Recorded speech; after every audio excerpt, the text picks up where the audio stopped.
wote, mmenifanya ndoto yetu ya kupanda Kilimanjaro kuwa kweli. Mtabaki kuwakumbuka kwetu miaka yote.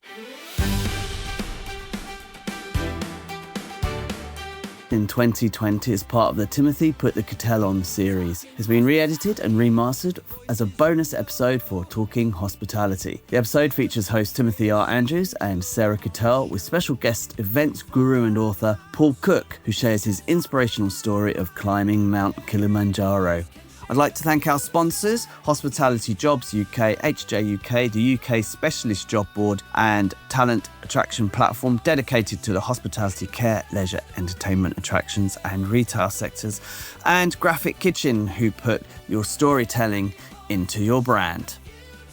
A very different episode this. I hope you'll enjoy it. Paul, obviously within the hospitality and events industry at the moment, it's been tough for a lot of people. And a lot of people have either lost work or will be thinking of a change of career. So about 4 years ago, you took a complete career change. Would you like to tell us about that? What you used to do, what you did that made you change, and your amazing story about how a mountain changed your life? Yeah, thanks, Tim. I didn't think I was going to have a career change, really. I thought I was just going to walk up a mountain. Little did I know. Oh, my goodness me. It was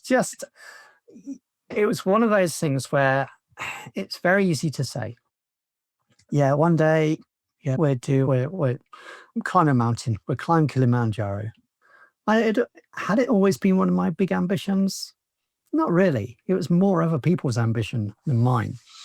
And I was approached by one of my friends. We were in a pub on a Friday night. He'd left his place of work and he'd said, right, I'm taking a year out. I didn't enjoy what I was doing. I'm going to take a year out and I want to climb Kilimanjaro. And you've often said you'd be up for that as well. So do you want to do that? And I said to him, give me a beer and I'll think about it. He bought me a beer, drank the beer, and I thought, why not? And then we decided very quickly, that evening actually, we said, let's go for February. Let's just go, let's do it. And that means that we're going to have to train over the winter. Anyway, so we both come out of the pub and we're not in any way drunk. He's just finished his job. I've just finished a beer. We've made this plan. Anyway, so we decided to do some training and we did all of that. And I was okay. I was working at the time. I had an insurance business and it was all around events. That was okay. But I also had my other company. I had Planet as well. And so there was some content sharing that I was doing there. And I was doing a bunch of other things around events and around insurance. And that was fine. And in the middle of all of this, I was going out and I was doing some of these walks now and getting ready as much as I could, as much as you could prepare for going up a mountain. Getting the jabs, getting all of the stuff that you have to do, getting all of the kit, spending a load of money on it. But it wasn't until I landed in Tanzania, got off the flight with a bunch of people that were going to do this as well. So there were 14 of us. And when we met the guides at the airport, and I met a guide leader, and he's like a mini Indiana Jones, really. Not that he's small, but just the way he comes across, it's just incredible, right? And he sat there, he was in this minibus, we said hello, and I knew, in that instant, I suddenly knew why I was there. And I thought, this is it. I'm here and I've got a job to do. And that job is to get up this mountain and down it. And I realized in that instant that I was really going to enjoy it. And one of the things that they drum into you, and you have all the briefings, because you have the briefings and they tell you, enjoy the journey. I'm going to listen to what he said. I'm just here. I can't do anything else. I can't write any emails. I wouldn't want to write any emails. There was no connection anyway. I'd taken a time out of work. Everybody that I loved and supported me was back home. The guy that was my tent mate, we were going up this thing together, but he was the only person I knew. So that was it. And apart from the team of porters that you get to know over a period of time, But it was fantastic. They do advise you as well. They say, okay, don't try to walk faster than the guide. Sounds a bit obvious. But the first day, you've got such inclination to go, okay, we want to get on, we want to get there. And they're always going, Polly, slowly, keep going slowly. And it's solid advice because you don't know what you're really doing. Because who's ever climbed a mountain before to such a height? And who knows if you're going to get there? So my mantra through this was safe up, safe down. That's all I needed to do. And the way I was going to do that was I was going to listen to what they told me to do, and I was just going to do it. I wasn't going to try and be a silly sod that would know better than them because they've done so many of these things already. And I knew that I was in good hands. So I put complete trust in the people around me to enable me to do this. That was a game plan. Every single day, we would go out and we'd follow their instructions. We'd get to know these porters. And every day they're carrying your kit up. What you carry is basically a rucksack, a day sack. So it's got your wet gear in, it's got some food, and it's got other kind of essentials, torch, those kind of things. But it doesn't have anything else. So all of the stuff that you're going to need for later on in the journey is being carried up by the porters. And they allow you to take 15 kilos. Now, I don't know if you've ever weighed 15 kilos, but that is a heck of a lot for somebody to lug up. And in addition, to carry their own other kit as well, and to carry the tents and the loo and everything else that traipses up the mountain with you. And I remember looking at one of these porters, lugging all this stuff up, thinking, I really hope I didn't pack too much, because they do weigh it before you even set off. But suddenly you realize that you want to travel as light as you can, because anything extra is extra work for them to do. And you get a real bonding with these guys and girls. There are men and women of all ages that go up. And for our group of 14 people, there were, I'd say there are about 50, 60 people. And they come with you, they're with you every step of the way. And then obviously we've got our crew, and our crew are basically like Indy and his boys that are experts in this stuff. But everybody is an expert on the mountain because it's where they live and it's basically their home. The sacrifice is incredible because they're away from their families as well. And I was just really taken by that. And I think that what was happening in my world was I was beginning to really look at things differently, to really value, not that I didn't value life and all the things around it, but all the material stuff just fell away. That stuff wasn't important. It was just all of us together on this journey and how much we were helping each other. What they would do, and it still leaves me with a little throat, is they would clap you in and they would sing you in every single night as you came into camp. So they were the last people to leave breakfast. They'd pack up all the tents and everything else. They'd pack up all their camp. You would be struggling up this mountain doing the best you could. These people would overtake you on rocky ledges, which was so narrow that anybody could easily fall off. Then they'd make the camp up. They'd then put all your food on and they'd be clapping you in. It's like, who does this? This is just mind-blowing. And of course, along the way, you get to think you've got time to really think about some of these issues. And all of that stuff, the camaraderie, the clutter, what am I really doing on this stuff? They're all bubbling along underneath you and you don't realize because you think you're just out doing a walk. And it's not a walk, it's a bloody great trek. And anybody that says it's like a Sunday afternoon stroll just has not done it. But what happened in our group was that we had these 14 people, we all bonded as a group. And we all looked out for each other, and that was special. So we had this bond going on within us. We had the crew bond, and then we also had the bond with all the porters and everybody else that was around. You take 5 days up, 2 days down, and then the rest of the time is acclimatization and then travel. So you're away for basically 2 weeks. We got used to the cold nights. We got used to the shocking weather because there was one day when it just rained constantly and it was ice cold as well. which meant that you could take off all the clothes, but they were never going to dry. And there was no way of drying this stuff. And sometimes we would be at a camp where there was no water other than a mile or so further down the road.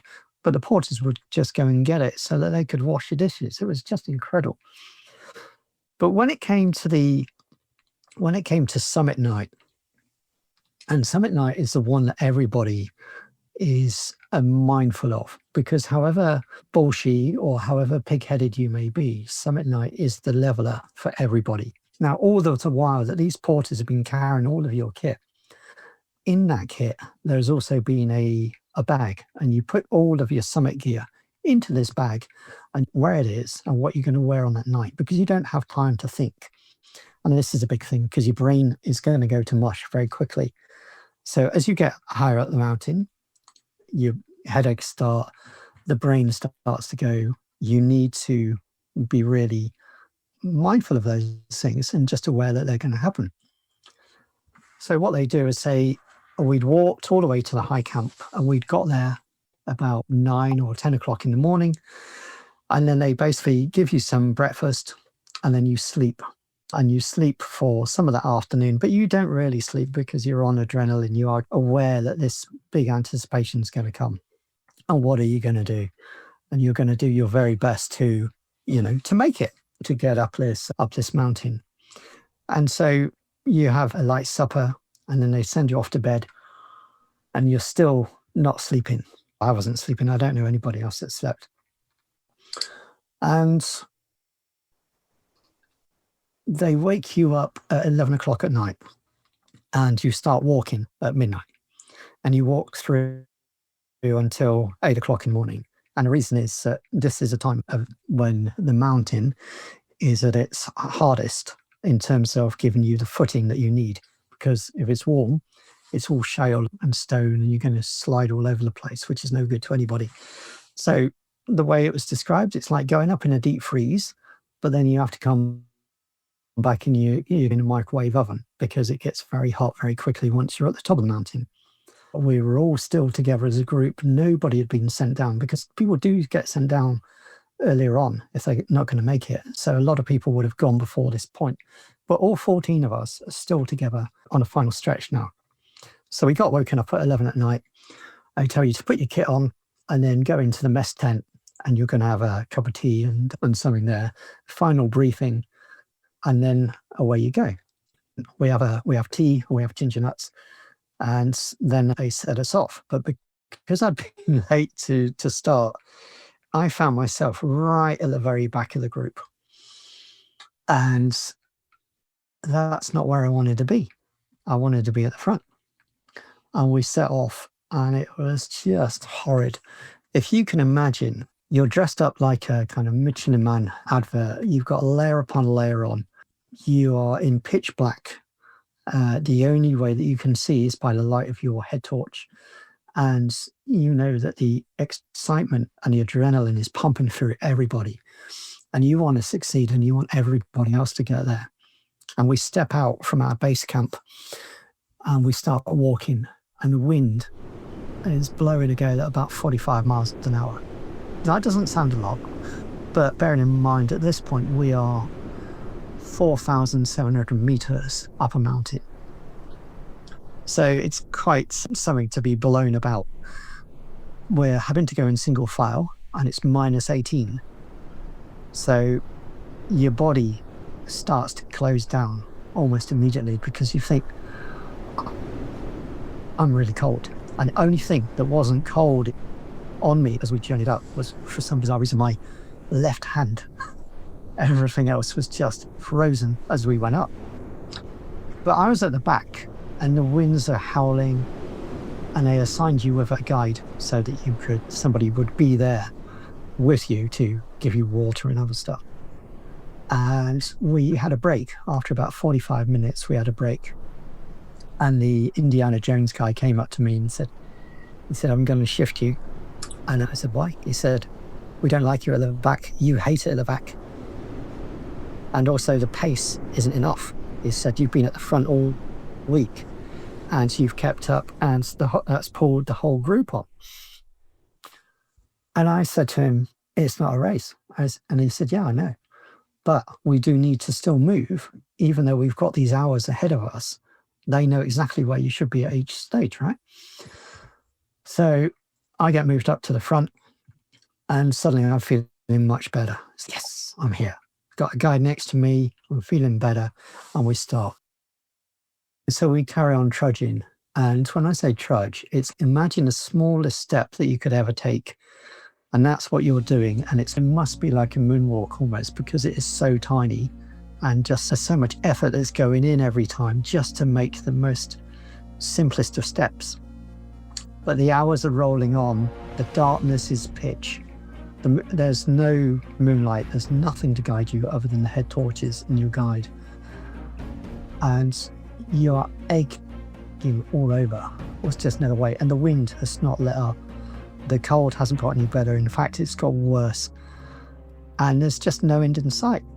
And back home, you would be saying, yeah, just put one foot in front of the other. It's easy. 1 foot, that's all you got to do. That's what everybody tells you.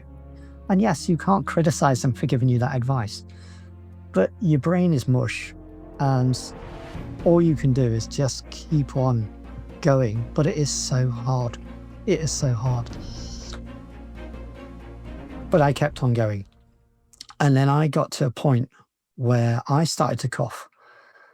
And then the next thing I knew was that I was literally lying. I was on the floor. I had keeled over. I'm being ill. And I'm crying because at that point I just think, that's it. It is game over for me, because the guy's going to come up and he's going to turn around and say, Paul, you're done. You've got to get off this mountain and go now. And yeah, I'm in a horrible stage. It's just not working for me at all. And I'm just thinking, how am I going to do this? I've got no energy. I've got no reserves here. And I didn't even know, but some of the group went past me and they patted me on the back. And I didn't even know. They were giving me the kind of thumbs up to keep going. But I'm just spaced out. I had no idea. But somehow I managed to just drag myself back, and I drank some water, and I just found something inside. And I don't know, it wasn't my brain telling me, it wasn't my body. It was unbelievable how I got back up again. But I did. But I managed to drag myself out of the gutter and just back into some semblance of having to go up. And the winds haven't let down. They are still going as strong as ever. It is still as dark as ever. The body is spent, but somehow I kept moving. But what I didn't do and didn't want to do was I didn't want to look up, because I knew that if I looked up, I would probably not be able to cope with it. The guide is with me. He's my man. He's been there. He's going to stay with me. And we are getting up this thing. And the time still keeps going, and you've got no idea what's happening. And you literally are in automaton mode and not even realizing what you're doing. I'm moving along slowly, and I hear this bubble of voices around me. And somebody is saying, Paul, for Christ's sake, look up. I'm going, nope, I'm not looking up, not until I've got there. Can you just look up? And I'm aware that there's more than one voice now. So I did. I was at the top. At that moment, just as I'm looking up, the sun comes up.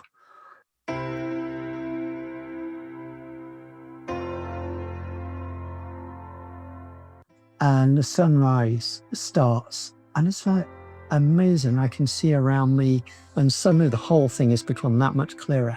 The wind has subsided, the brightness has come out. I'm here. We got to the board, we took the photo on the Facebook and everywhere else, WhatsApp, prototype. And then literally I got to find a little space and just sobbed from the heart out for 15 minutes.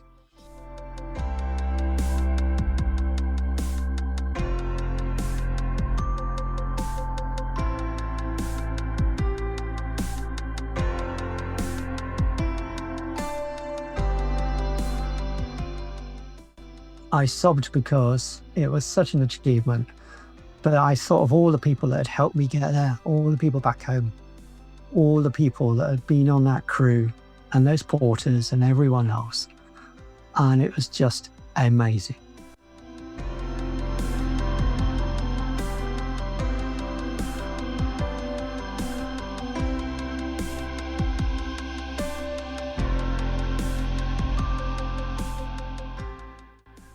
Now, what I did, in answer to your question earlier, much earlier, about what that did career change, was I came down off that mountain. I knew that I had to declutter my life. And part of that meant just deciding that I wasn't going to be in insurance anymore. I didn't love it enough. So I decided to exit that, and I did. I decided I was going to do much more creative work in events, which led to the writing that I do, the hybrid and the virtual events. I thought I'm going to just do a lot more of this. I had a new respect for all of the invisible roles that people play and enable you to do something. And I think that really resonates with events and hospitality. And it's all of those little people and the little touches they can make that make the difference. And I think it said to me, life is so precious. You cannot be doing things that that you don't love enough. So if you don't love something enough, you've just got to leave it. It's really that simple.